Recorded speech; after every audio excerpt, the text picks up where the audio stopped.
contenido de este podcast contiene información explícita que podría dañar la sensibilidad de quien escucha. Se recomienda discreción.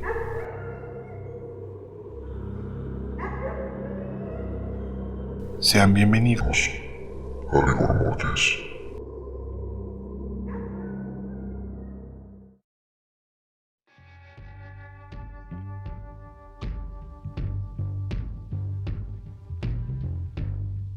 Hola a todas y a todas, sean bienvenidas y bienvenidos a este especial de Halloween.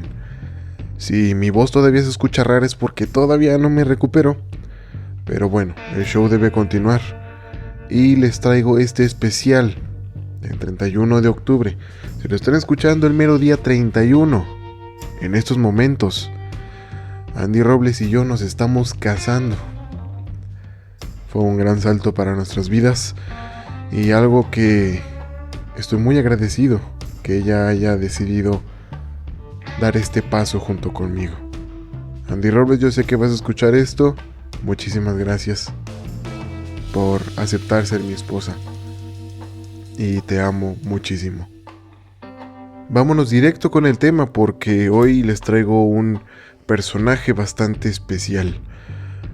De antemano quiero pedir una disculpa porque los nombres que van a aparecer aquí, aparte de ser rumanos, son de otras partes del mundo y son bastante complicados de pronunciar, por lo que si mi pronunciación no es la correcta, bueno, soy un mexicano tratando de pronunciar nombres de la Europa del siglo XV. Así que vamos con el tema. Los dejo con este especial de Halloween en la tercera temporada de Rigor Mortis.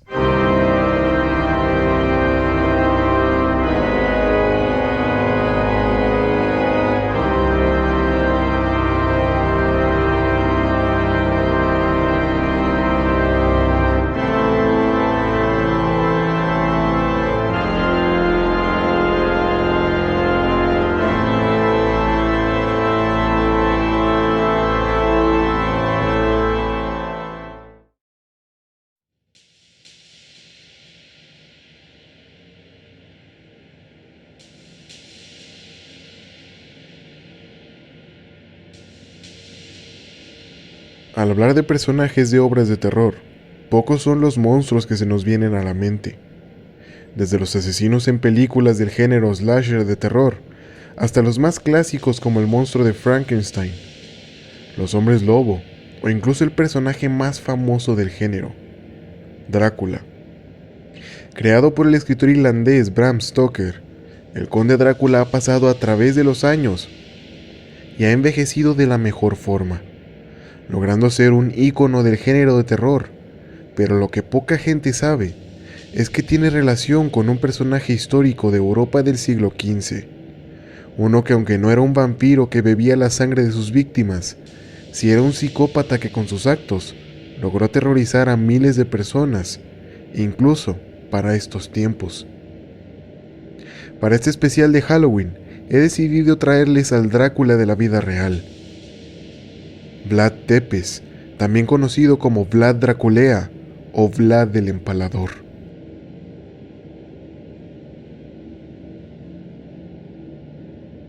Antes de meternos de lleno al tema, es necesario entrar en contexto de la Europa del Este a mediados del siglo XV. El episodio trae historia de las civilizaciones antiguas, así que vamos allá. El Imperio Bizantino era el último recuerdo vivo del Imperio Romano. Se extinguió en 1453 cuando los turcos otomanos tomaron su capital, Constantinopla. Tras esto, los turcos continuaron con su avance, de manera que gran parte de lo que hoy es Grecia, Albania, Macedonia, la ex Yugoslavia, Bulgaria, Rumania, Hungría y otras regiones pasarían a agrandar su imperio entre los siglos XVI y XX. Pero en lo que respecta a los hechos que vamos a ver, los turcos aún estaban a la altura del Danubio en su avance europeo. Concretamente tenían sus fuerzas concentradas en una región, Transilvania, también conocida como Valaquia. Es aquí donde comienza la historia, como con Gilles de Rais. Por ese entonces los conflictos por territorios estaban más latentes que nunca. Vlad III era el segundo de 3 hermanos. Heredó de su padre el nombre y el apodo. Su año de nacimiento no está claro, pero se cree que nació en 1431 en Sigisogara, Transilvania, precisamente el 8 de febrero de ese año. Su progenitor, Vlad II o Vlad Dracul, sería nombrado Caballero de la Orden del Dragón por su fundador, Segismundo, Sacro Emperador Romano, en Nuremberg. Vlad II fue gobernador del pequeño estado de Transilvania. El sobrenombre de Dracul le vino precisamente por su pertenencia a la misteriosa orden. Dracul proviene del latín Draco, que significa dragón. Asimismo, se ha propuesto una derivación del término dragón, como diablo. Este término en Rumania es sinónimo también de Satanás. De este modo, y sabiendo que el sufijo a en rumano equivale a la denominación de hijo de, Vlad Drácula o Draculea se traduciría como Vlad, hijo del dragón, o hijo de Satanás.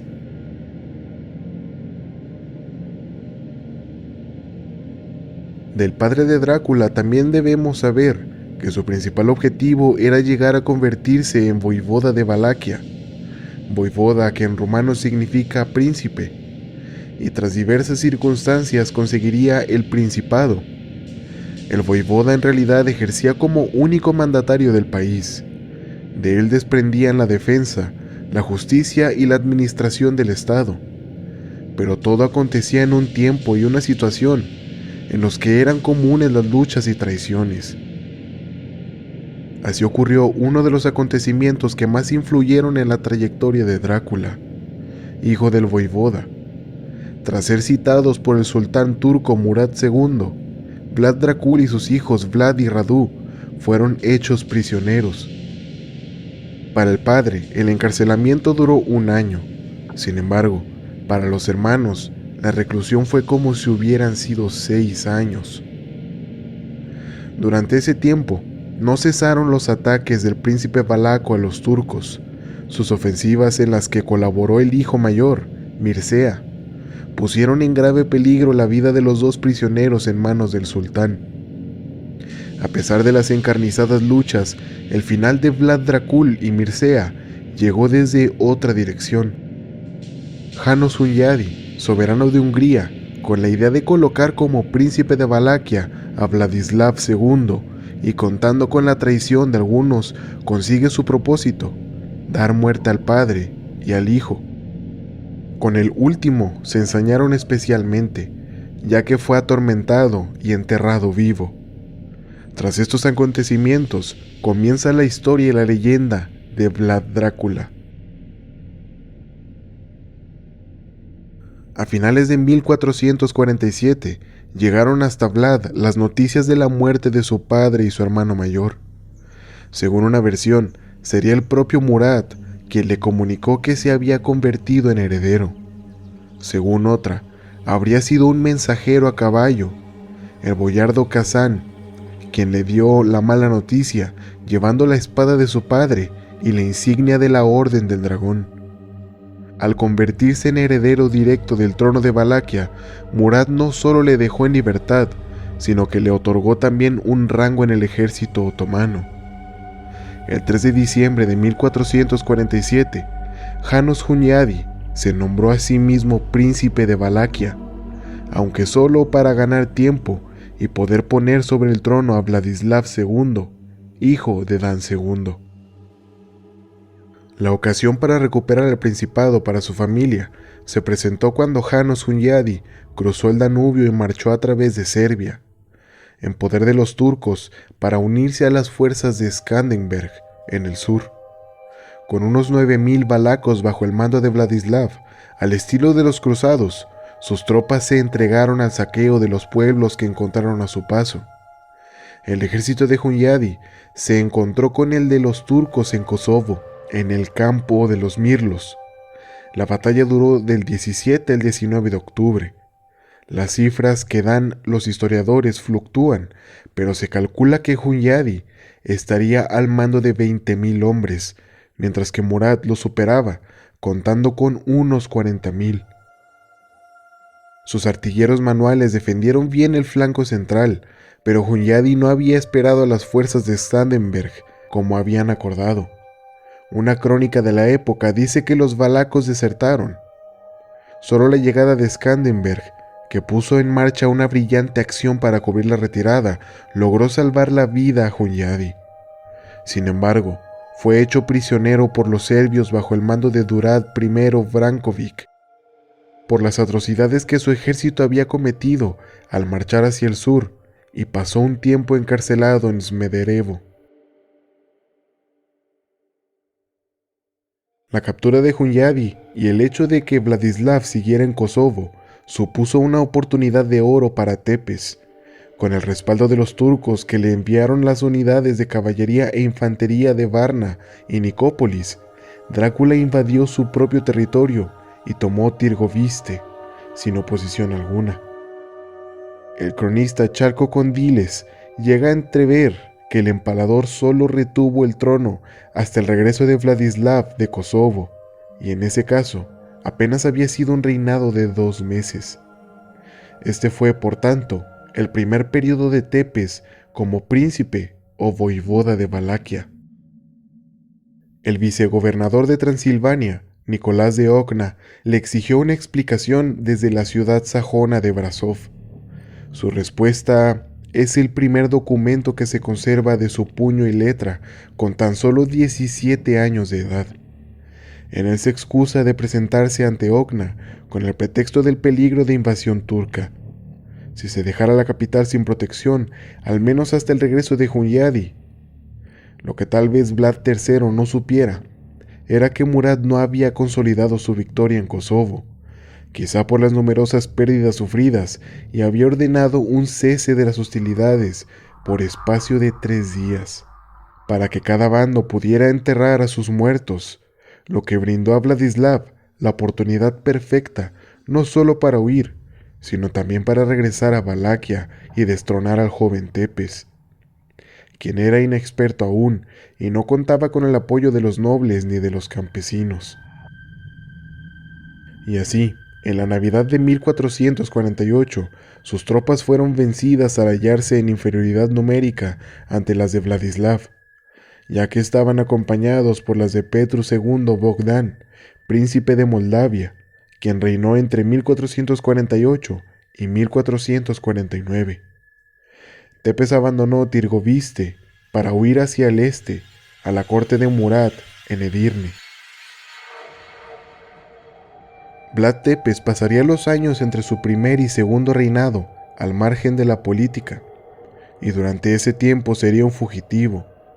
Además, el tener que huir hizo que resurgieran con fuerza en él los deseos de venganza.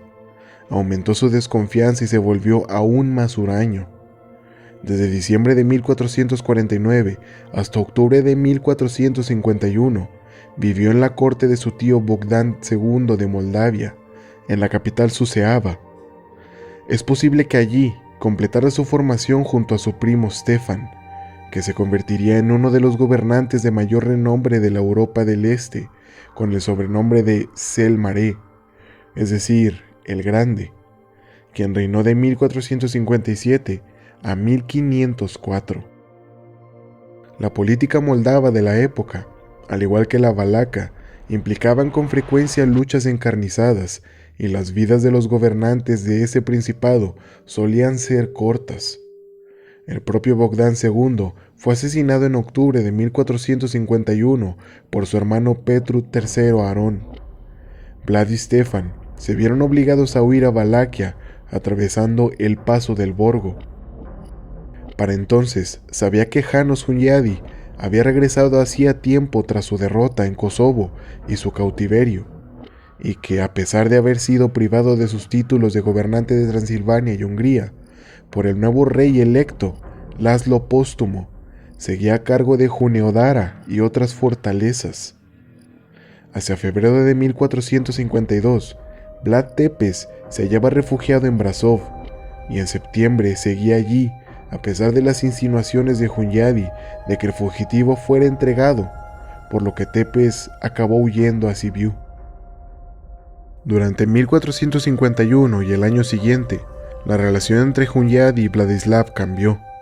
Cuando el primero tomó Amblas y Fagaras, probablemente esto impulsó a Vladislav a intentar una aproximación a Mehmed II, que volvía a ser sultán después de haber muerto Murad II el 3 de febrero. En un claro acto de reafirmación, Vladislav firmó un documento oficial el 28 de marzo con el título de Príncipe de toda Valaquia, y en un documento que data de unas semanas antes y que fue escrito en Tirgoviste, le añade: y de las regiones al otro lado de las montañas de nuestras fronteras, los ducados de Amblas y Fagaras. Es obvio que le había puesto furioso que Hunyadi le hubiera arrebatado parte del territorio. En 1452 se produjo una reconciliación entre Hunyadi y Tepes, en un reencuentro celebrado en Hunedoara. Más tarde, Vlad acudió a la reunión de la Orden Húngara, acompañando a Hunyadi, y estuvo presente en la coronación de László póstumo como rey de Hungría el año siguiente en Buda. Allí se alcanzó un acuerdo por el cual se le nombró defensor de Transilvania y se estableció su cuartel general en Sibiu, ya que la caída de Constantinopla, que ya se esperaba desde hacía tiempo, había hecho que aumentaran las probabilidades de un ataque turco al norte del Danubio. Mientras János Hunyadi se preparaba para defender la estratégica ciudad de Belgrado, capital de Brankovic, a orillas del Danubio, Tepes movilizó sus propias fuerzas contra su rival Vladislav, que ya era aliado declarado de los turcos. A mediados de 1456, condujo su ejército a través de los Cárpatos, pasando el castillo de Bran, y se enfrentó a las tropas de Vladislav en algún punto cercano a Tirgoviste. A finales de julio, Vladislav II, príncipe de Valaquia, moriría en un combate cuerpo a cuerpo contra Vlad Tepes, y el 22 de agosto, Drácula estaba en Tirgoviste como príncipe una vez más. Una de las primeras cosas que hizo fue ordenar a un oficial de Brasov que acuñara una moneda con el águila valaca con toda su gloria heráldica en el frente, y en el reverso una media luna y un cometa. Vlad Tepes tenía 25 años cuando ocupó el trono de Valaquia por segunda vez.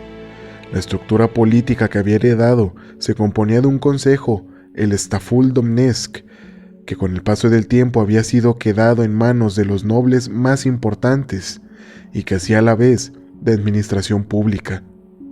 Esta estructura era básicamente bizantina, aunque también tenía similitudes con la corte del sultán otomano y con la Curia Regis, o Supremo Tribunal de Justicia de los Reyes de Occidente.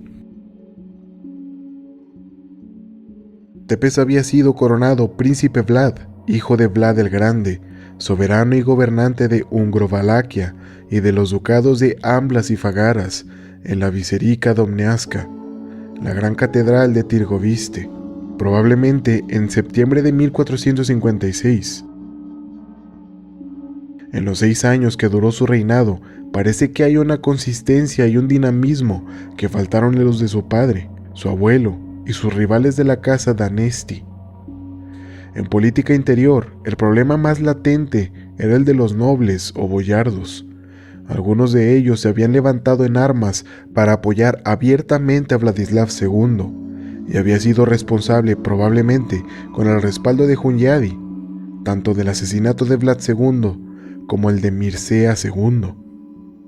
Es en este contexto en el que debe verse el tratamiento que Vlad le dio a los boyardos.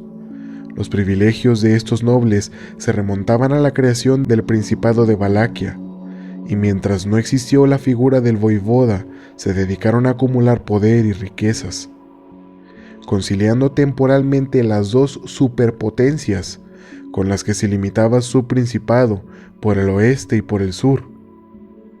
Tepes comenzó una purga sistemática de boyardos. El domingo 17 de abril de 1457, después de que hubiera concluido el servicio religioso en la Capilla del Espíritu Santo, Tepes invitó a los boyardos a un banquete en su palacio de Tirgoviste. Reunidos en torno a la mesa, les hizo la pregunta de cuántos príncipes de Valaquia habían conocido. Y al parecer la respuesta no fue del gusto del empalador. Para entonces, ya había descubierto la tumba de su hermano Mircea y las marcas de uñas del ataúd, evidenciando que sufrió una espantosa agonía al quedarse sin aire. Si para este punto te preguntas por qué Vlad Tepes era llamado Vlad el Empalador, es por su particular forma de ejecución. Según algunas fuentes, serían 500 boyardos, junto con todas sus familias, los que fueron empalados en el patio del palacio, todavía vivos. Eran atravesados por troncos puntiagudos desde el ano hasta la parte superior del cuerpo. A veces las puntas salían por la boca, a veces por el pecho, la garganta o la espalda. Fue así que Vlad empaló a hombres, mujeres, niñas y niños. Algunas fuentes sugieren que en el supuesto lugar de la ejecución habrían cabido unas 40 personas ejecutadas. A los que no fueron empalados se les pusieron grilletes y los obligaron a caminar durante 2 días en dirección al norte, siguiendo el curso del río Arges, haciendo un recorrido de 80 kilómetros. En el lugar donde se detuvieron, les hicieron trabajar en la reconstrucción del castillo de Poenari, mismo castillo en el que se inspiraría Stoker para la creación de su conde Drácula, convirtiendo el castillo en una fortaleza para el ahora llamado Vlad el Empalador. Hubo un boyardo, sin embargo, con el que Tepes se ensañó especialmente, Abu Sel Mare, quien se veía como una persona muy influyente, un súbdito por encima de los demás. En un documento de 1551 se dice que intentó arrebatarle el trono a Tepes. Fue aquel intento de derrocamiento de Abu, un acto organizado de toda la resistencia boyarda contra la política centralista del empalador, que estaba quitándole poder a su clase, o simplemente otro rival danesti del propio Albu. Sus familias y amigos murieron empalados. La muerte de los niños y las niñas se llevó a cabo como una medida de precaución para evitar posibles venganzas futuras. Pero no los eliminó a todos, ni empalándolos ni haciendo trabajos forzados. Por otro lado, introdujo a hombres nuevos, como los Monseni y los minifundistas. Con este grupo especial, Vlad formó un cuerpo de oficiales del ejército llamado Vitezji, a los que utilizaría para defender castillos fronterizos de los ataques de los turcos y para aplastar revueltas internas. Esos reclutamientos hicieron que se extendiera la idea de que el ejército valaco estaba formado por campesinos, lo cual, aunque no es del todo exacto, en un principio así era. Había, por ejemplo, otro cuerpo, a modo de policía secreta, compuesta en su mayoría por extranjeros, gitanos, húngaros, tártaros y serbios, ya que así tendrían menos prejuicios que los soldados nativos a la hora de perpetrar las actividades que el empalador le encomendaba contra la población valaca. Se desconoce la fe que profesaba Vlad Tepes. Su padre, como miembro de la Orden del Dragón, era católico, y aunque lo hubiera educado en su misma fe, es probable que se convirtiera al Islam durante su cautiverio en Edirne, lo que explicaría su nombramiento como oficial en el ejército turco, aunque por otra parte, los valacos tenían profundas raíces ortodoxas y era un leal patrón de la iglesia ortodoxa. Construyó la iglesia de San Nicolás en Tingsor y dio dinero a la construcción de un monasterio en Cumana. Dio tierras y eximió de pagar impuestos a otros en Tismania, Cosia y Govora. Amplió el monasterio de la isla de Snagov e hizo importantes donaciones de Monte Athos en Grecia, el centro espiritual de la iglesia ortodoxa fuera de Rusia. El otro elemento que caracterizó el reinado de Tepes es su relación con las ciudades sajonas.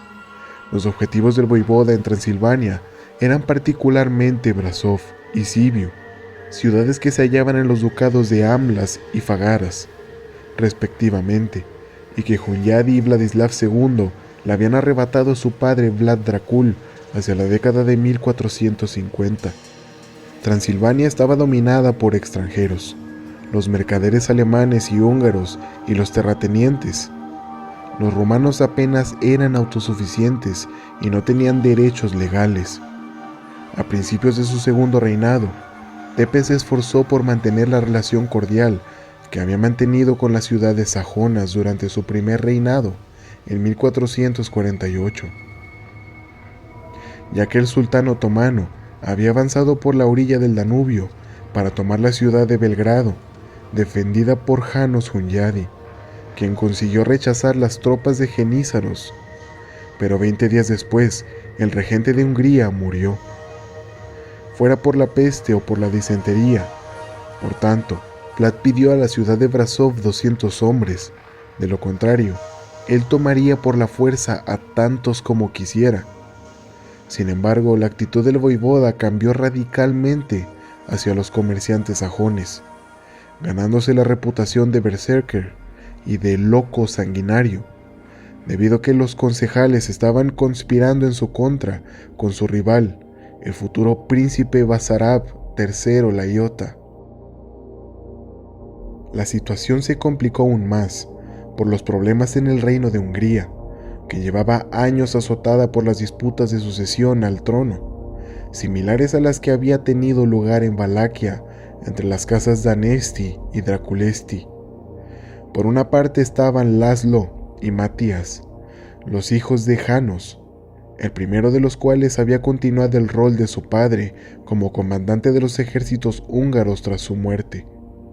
Por otra parte, estaba el rey de la dinastía Habsburg, Laszlo Póstumo, y la familia Szili, con los que estaba emparentado. El asesinato del conde Ulrich Szili en Belgrado, ahora bajo el gobierno de Laszlo, había llevado a la ejecución de este y al encarcelamiento de Matías en marzo de 1457, tomando el mando su madre Erzsébet, viuda de Hunyadi, y su hermano rival, Mijaíl Szilágy. Vlad se encontraba en el dilema de haber jurado fidelidad feudal a los Habsburg y el deber lealtad a los Hunyadi por haberle ayudado a subir al trono.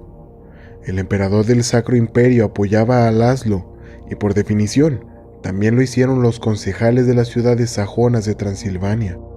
La primera chispa de enfrentamiento tuvo lugar en el verano de 1457, cuando los ciudadanos de Bistrita se levantaron contra Szilágy por una supuesta malversación de fondos. Con el respaldo de Tepes, Szilágy saqueó la ciudad y quemó las casas de los cabecillas. Las otras ciudades sajonas se aliaron con Bistrita, recibiendo el apoyo de su líder Sículo, el conde Oswald de Rosgoni, ansioso por demostrar su valía como nuevo comandante de los ejércitos de Laszlo Póstumo en los Cárpatos.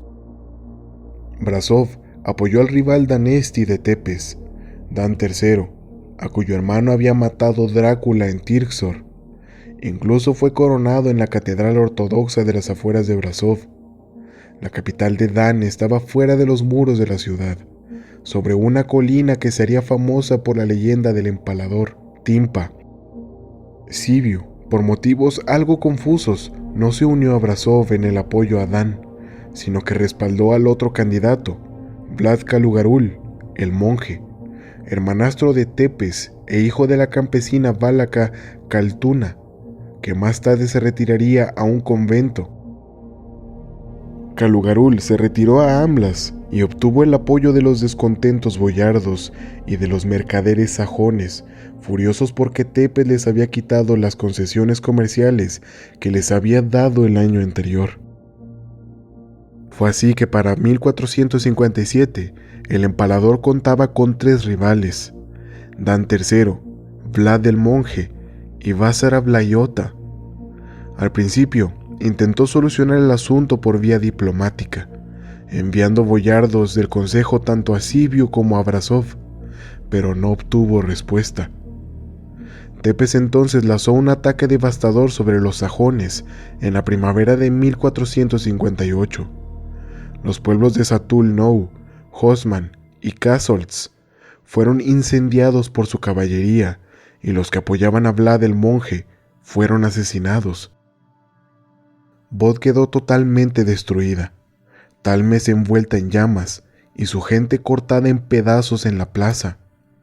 Los mercaderes a quienes les había ordenado que vendieran sus productos en las ciudades de Tirgoviste, Turzorg y Simpulung por debajo de su precio, fueron asesinados en la hoguera por incumplir este mandato del voivoda, y, según las crónicas sajonas, fueron empalados al borde de la carretera, algunos incluso hervidos en enormes calderos. El 9 de diciembre de 1457, Laszlo Póstumo se puso enfermo de improviso y murió ese mismo día. Probablemente fue envenenado. Su lugar fue ocupado por el electo Matías I Hunyadi, el hijo que aún quedaba con vida del Caballero Blanco, que tomaría el apellido de Corvin, el Cuervo, por el gran pájaro que adornaba su escudo y su pendón. Mijaíl Szilágyi, tío del nuevo rey, consiguió un acuerdo entre Tepes y las ciudades sajonas, estableciendo así una frágil paz. Matías I Corvin envió a su embajador Benedicto de Boitar para que iniciara las negociaciones con Tepes, mientras Szilágyi firmaba un tratado con Brasov. El acuerdo era que Tepes devolviera a la ciudad los derechos de comercio que le habían quitado a cambio de la rendición del aspirante al trono Dan III y sus seguidores boyardos. Para el invierno de 1459, este prometedor acuerdo se había desmoronado. Dan y sus boyardos se habían negado a rendirse y Corvin sustituyó a Szilágyi como comandante del ejército de Transilvania.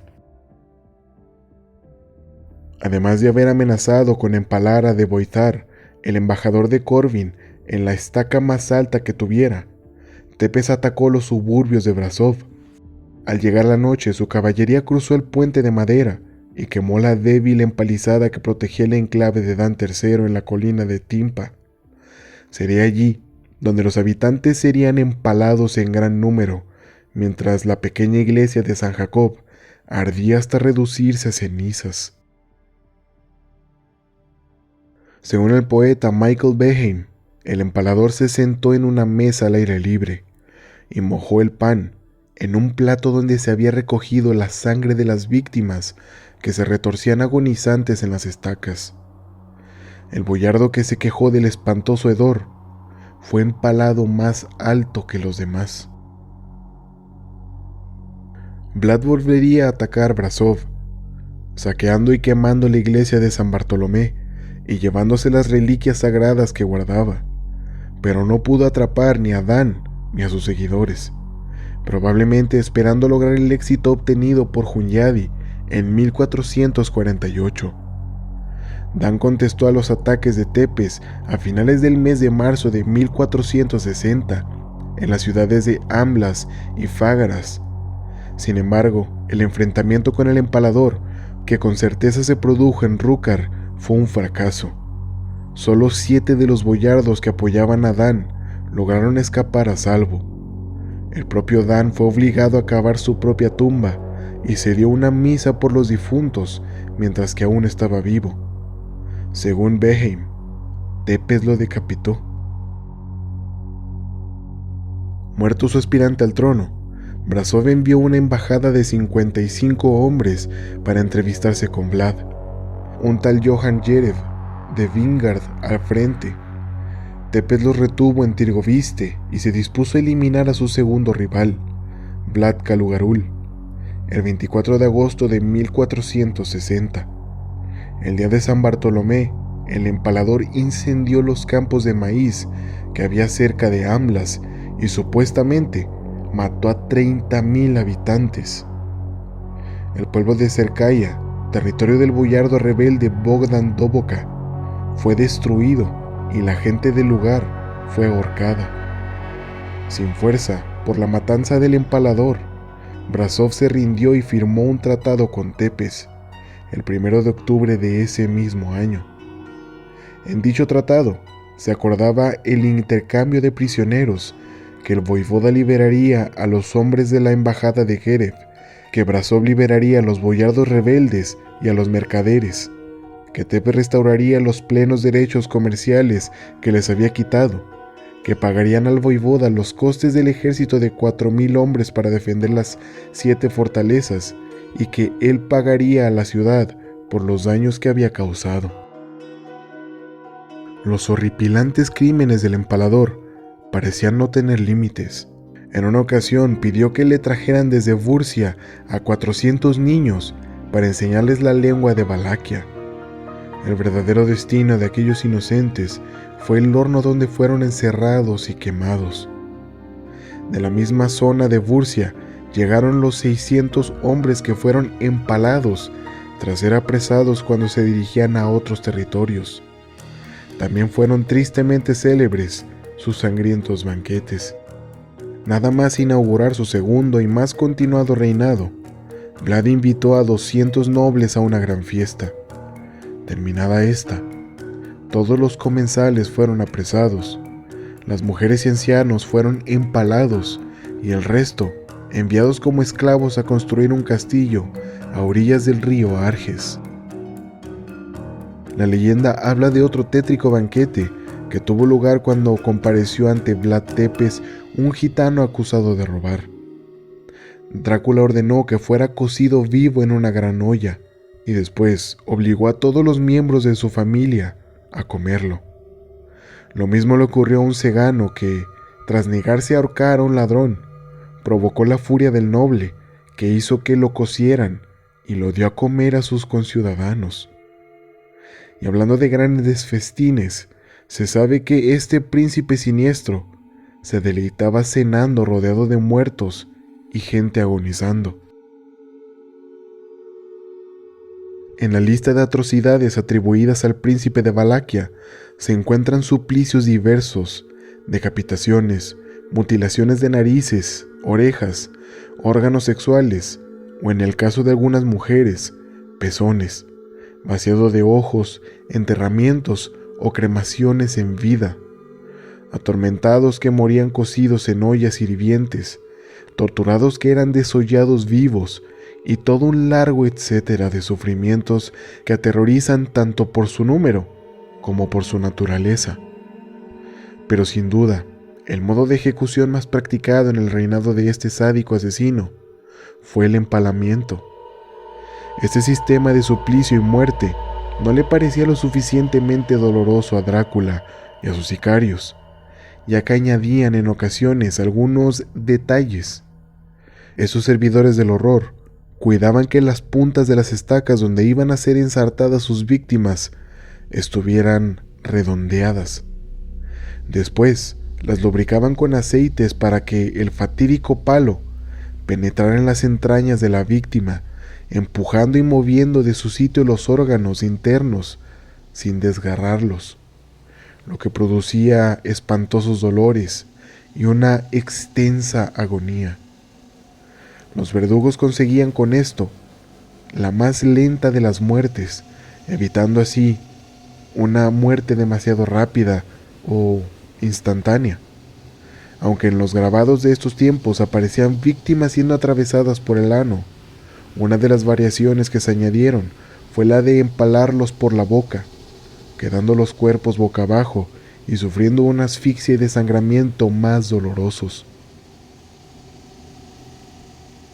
Esta etapa en la que Drácula escribió su propia leyenda, el tiempo en el que gestó las más increíbles hazañas contra los turcos y en el que labró con sangre y dolor los campos de su bella y querida Valaquia, abarcó desde aquel célebre año 1456 hasta el de su captura y encierro en una celda de Visegrado en 1462. La orden de apresarlo y encerrarlo procedía del rey húngaro Matías Corvino, quien pretendía así salvarse de una falta que había cometido. Resulta que Matías se había apropiado y gastado 40,000 monedas de oro que el Papa Pío II le había entregado. Ese dinero iba destinado a Drácula como apoyo a su campaña contra los turcos. Temeroso de aquella malversación, el soberano de Hungría redactó cartas falsas implicando a Drácula en un juramento de lealtad al sultán. De esta forma, podía acusarlo de renegar de su religión cristiana y por lo tanto justificar la retención del dinero. Mientras Vlad permaneció encarcelado, su hermano pequeño Radu III, el Hermoso, condujo el destino de Valaquia, pero poco antes de la detención de Drácula, Radu, apoyado por Mehmed II, de quien se dice que era amante, contando con la traición de los boyardos y el aliento de Matías, había conseguido alejar a su hermano del trono. Los años siguientes son un capítulo oscuro en la vida de Tepes. No hay datos precisos de cuánto tiempo fue prisionero de Matías Corvín, pero lo más probable es que fuera puesto en libertad, bajo determinadas condiciones en 1475. Y según parece, se trató de una especie de arresto domiciliario, en vez de un encierro en una húmeda celda, primero en Alba Lulia y después en la fortaleza de Vac. Antes de ser trasladado al palacio de verano de Visegrad, en el Danubio. En ella, el prisionero tenía sus propios aposentos y una cierta libertad de movimiento dentro del castillo. Nicolo Modrusa pasó horas hablando con él sobre las campañas turcas y un artista lo retrató durante su estancia allí. En algún punto de su cautiverio, sin embargo, quizá en 1474, Corvín dio a Tepes una casa propia en Pest, en la orilla opuesta a Buda, la capital. La última campaña del Empalador comenzó el 18 de julio de 1475. Ese año, los otomanos tomaron Crimea. En Occidente, el Vaticano había iniciado una nueva cruzada. Llamó a los príncipes de la cristiandad a empuñar sus espadas por la cruz. Venecia, que volvía a estar amenazada por Mehmed, había estado esperando esa llamada, y también Stefan III el Grande. Dado que Barsab III la Iota se había convertido en aliado de los turcos, Stefan podía permitirse un acercamiento a su primo. Envió a Ion Tamblak, un hombre de su confianza, a la corte de Corvín, a principios de junio, y el rey húngaro comenzó un proceso habitual para iniciar una cruzada. Una vez más pidió dinero y equipamiento militar a las ciudades sajonas. Se convocó a la asamblea húngara para solicitar su apoyo, y Corvín recaudó un impuesto de 1 florín de oro por casa en su reino para financiar la cruzada. El siguiente movimiento del rey húngaro fue enviar un ejército comandado por Tepes a Bosnia, que estaba en manos de los turcos, lanzando un ataque desde su cuartel general a Argis. El Empalador había marchado sobre Mergindel aproximadamente en octubre y unió sus fuerzas a las de Corvín para infligir una derrota a los turcos ante la ciudad de Šabac el 8 de febrero de 1476. Tras aquella victoria, Matías volvió a Hungría, dejando a Tepes al mando del ejército, empleando una táctica que ya había utilizado antes. Envió a un regimiento de soldados húngaros disfrazados de turcos a la ciudad situada de Srebrenica, una localidad importante por sus minas de plata, ordenándoles mezclarse con la gente en las calles y plazas, los cuales sembrarían el caos en el interior, mientras desde el exterior los hombres de Tepes volaban la muralla a cañonazos. Una vez obtenida la victoria, como siempre, la venganza del Empalador sobre los turcos fue terrible. Haciendo uso de su sobrenombre, empaló a hombres, mujeres y niños, además de quemar las casas. Todo se redujo a cenizas y a estacas con cuerpos atravesados en ellas. En Srebrenica, Zvornik y Kuzlat, las macabras escenas de sus anteriores campañas se volvieron a repetir. En la primavera de 1476, Tepes estaba de regreso en Transilvania. En Turda recibió no solo los mejores deseos de su primo, Stefan de Moldavia, ante su inminente batalla con Barsab la Iota, sino también un ejército de más de 20.000 hombres bajo el mando de István Báthory, juez real y más tarde voivoda de Transilvania. Su plan era unir sus fuerzas con las de Stefan antes de avanzar contra Mehmed, pero los turcos se adelantaron, atacando primero y derrotando en julio a los moldavos en Valena Alba.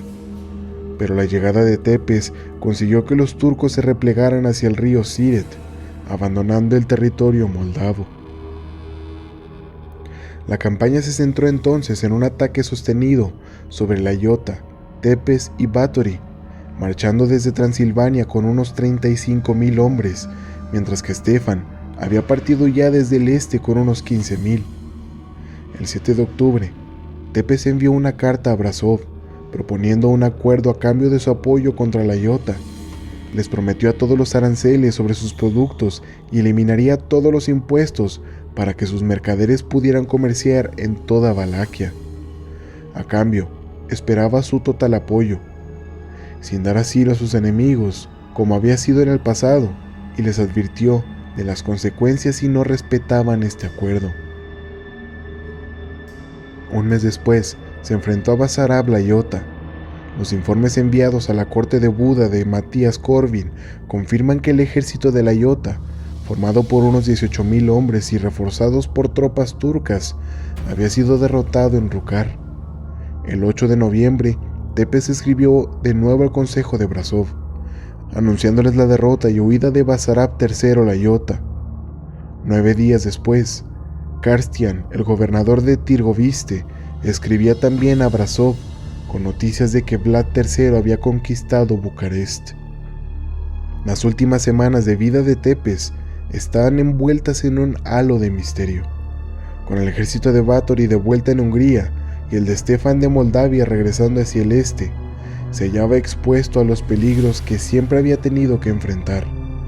Los boyardos que se habían opuesto a Tepes a principios de su segundo reinado habían sido eliminados y reemplazados, pero parece que incluso esos reemplazos, hombres de su confianza, habían apoyado a Radu y después a la Iota durante los años que había estado prisionero de Corvin.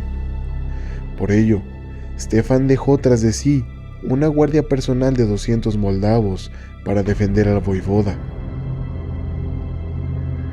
A finales de diciembre de 1476, Basarab la Iota lanzó un contraataque contra el Empalador, que ahora tenía su corte en Bucarest, peligrosamente cerca del Danubio.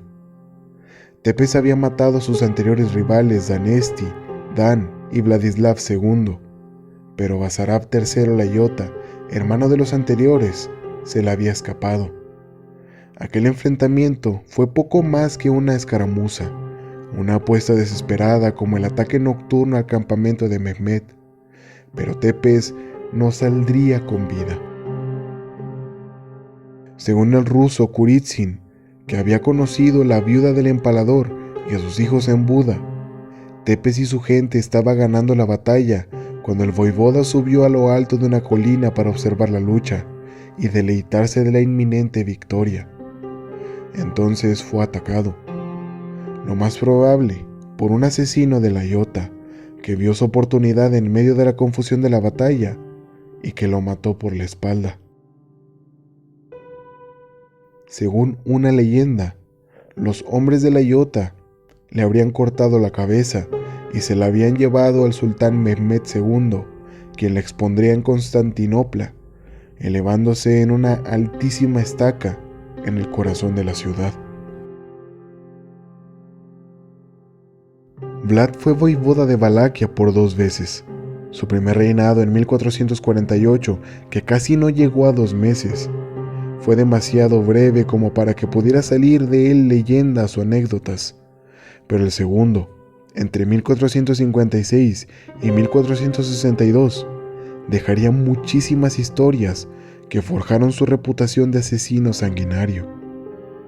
Heredó un trono que solía ganarse o perderse en los campos de batalla y se convirtió en gobernante de un pueblo cuyos nobles eran traicioneros. Decidido a centralizar y consolidar su poder, Tepes no dudó en utilizar las medidas más duras para lograrlo. Para 1463 se imprimiría en Viena, mediante el nuevo invento de la imprenta, uno de los primeros panfletos políticos, precisamente sobre Vlad Tepes, el voivoda de Valaquia. Se tituló La historia de un loco sanguinario llamado Drácula de Valaquia, y probablemente se basaba en un poema escrito por Michael Beheim, el poeta de la corte del emperador Friedrich III del Sacro Imperio Romano Germánico, quien a finales de la década de 1450 conoció por casualidad al hermano Jacob, un predicador itinerante en Wiener Neustadt. Parece que fue ese hombre quien le relataría los hechos y detalles en los que se basó para escribir su obra. Es probable que los escribientes de Matthias Corvin compusieran a partir de ella una versión aún más difamatoria a finales de 1463, con propósitos propagandísticos. El poema se convirtió en uno de los preferidos del emperador Friedrich III, quien durante los 2 años siguientes insistía en cada banquete que Beheim lo recitara para sus invitados. Las historias alemanas de la época sobre Drácula se acompañan a menudo de grabados. Algunos eran meras representaciones del empalador, como es el caso del frontispicio de Draculwaida, impreso en Nuremberg unos 12 años después de su muerte, y que comienza así: en el año del Señor de 1456, Drácula hizo muchas cosas espantosas. Otros eran ciertamente horripilantes, como el más conocido, realizado por Ambrosius Huber en 1499, y que representa el famoso banquete sangriento. El texto que figura sobre la espantosa escena a modo de leyenda dice así: aquí comienza una muy cruel y aterradora historia acerca de un salvaje sanguinario, Drácula el voivoda, de cómo empalaba a la gente y los asaba, y los troceaba como a repollos, de cómo asaba a niños y hacía que sus madres se los comieran, y de muchas otras cosas horribles, y de la tierra en que gobernó. La figura rumana de Vlad Tepes emergió en la carne de algunos otros personajes en la literatura rumana como un héroe de la cultura popular, en la línea del Cid español, del Guillermo Tell suizo o del Robin Hood inglés. En el siglo XIX, en la era de los nacionalismos, la figura de Tepes adquirió unos ciertos tintes bretones en Rumania, el del héroe que duerme esperando a ser despertado para ir en auxilio a su pueblo. Fue así que los sajones veían a Tepes como un monstruo porque interfirió con su capitalismo. Los rusos lo veían como un hombre cruel, pero justo. Los rumanos como a un héroe con su caballo blanco que les libró de los boyardos corruptos y de las agresiones de los turcos en sus fronteras. Ante tantas versiones, podemos decir que cada país involucrado en sus sádicas cruzadas tienen una versión distinta del asesino. Después de poco más de 4 siglos desde la muerte de Tepes, Bram Stoker, un novelista irlandés, encontró una breve referencia al voivoda Drácula en un libro sobre Valaquia y Moldavia, en el que su autor decía lo siguiente en un pie de página: Drácula, en la lengua nativa de Valaquia, significa diablo. La sonoridad de este nombre le gustó a Stoker, quien había llamado originalmente a su vampiro Conde Vampir. Decidió entonces llamarlo Conde Drácula. Sin embargo, Stoker no conocía nada sobre la vida del verdadero Tepes. En realidad, la novela Drácula no tiene relación con la vida de Vlad el Empalador. Tampoco se sabe nada sobre la personalidad, la visión y filosofía de Vlad, por lo que haríamos mal en pensar que el personaje de Stoker está basado en la personalidad de esta figura histórica. Si bien se dice que Armin Banbury le dio amplia información sobre Transilvania y sobre Vlad Drácula a Stoker, la verdad es que Stoker y Banbury se reunieron pocas veces en Londres, y no fue necesariamente para hablar de vampiros. Nunca mantuvieron correspondencia y no existen pruebas de que Stoker conociera algo más sobre Tepes. El resto es historia. El personaje saltó a la fama después del libro que Bram Stoker lanzó en 1897, ganando fama al pasar de los años, siendo elogiado por Oscar Wilde como la mejor novela de terror jamás escrita. El personaje ha aparecido en un sinfín de películas, ha inspirado a escritores e ilustradores para lanzar varias novelas gráficas e incluso inspirar a la creación de personajes de cómics como Blade, el cazavampiros. El personaje no deja de aparecer, incluso en videojuegos como en la franquicia de Castlevania, donde es uno de los villanos, pero la lista podría seguir y seguir. Sin dudas, aunque su creador no conocía la historia del verdadero Drácula, fue una afortunada coincidencia el que se topara con ese nombre, y más aún, que se animara a crearlo. Después de todo, ¿qué harían los góticos sin el conde Drácula? ¿De quién se disfrazaría la gente en Halloween? ¿A quién se enfrentaría Van Helsing sino al príncipe de las tinieblas? Sin el conde Drácula, ¿existirían los disfraces de las putivampiras? ¿Brad Pitt y Tom Cruise podrían verse igual de atractivos como cuando fueron vampiros? Sin dudas fue un regalo genial el tener a Drácula, y hoy en pleno Halloween no queda más que conocer con horror la sádica, macabra y legendaria historia de Vlad Tepes, y a su vez agradecer a Bram Stoker el crear tan célebre personaje, que aunque no tuvo nada que ver con Tepes, más que en su nombre y su fascinación por el sadismo y la sangre, ha sido más legendario que la historia de Tepes, y eso sin dudas es lo mejor de todo. Si el episodio te gustó, por favor compártelo con quien tú quieras. Si la plataforma donde lo escuchas te permite calificar y comentar, por favor, califica y comenta si tienes alguna más información o si quieres que traiga algún otro caso. Sigue el programa en redes sociales. Los links los vas a encontrar en la descripción del episodio. Si escuchas el podcast en YouTube o incluso si no lo escuchas ahí, por favor, te pido que me ayudes a suscribirte por allá. El link te lo dejo igualmente en la descripción del episodio. Espero que mi voz no se haya escuchado muy distinta. Si fue así, todavía no me recupero completamente. Pero bueno, todo para ustedes. La verdad, la semana pasada mi voz no funcionaba para nada. Entonces, hoy ya quedó. Por cierto, va a haber episodio regular. Ese sigue. Así que mañana se estrena el episodio regular. Por favor, estén atentos. Gracias por prestarme su tiempo y sus oídos. ¡Feliz Halloween! Esto fue Rigor Mortis. Y ustedes son asombrosos. Hasta el episodio que viene.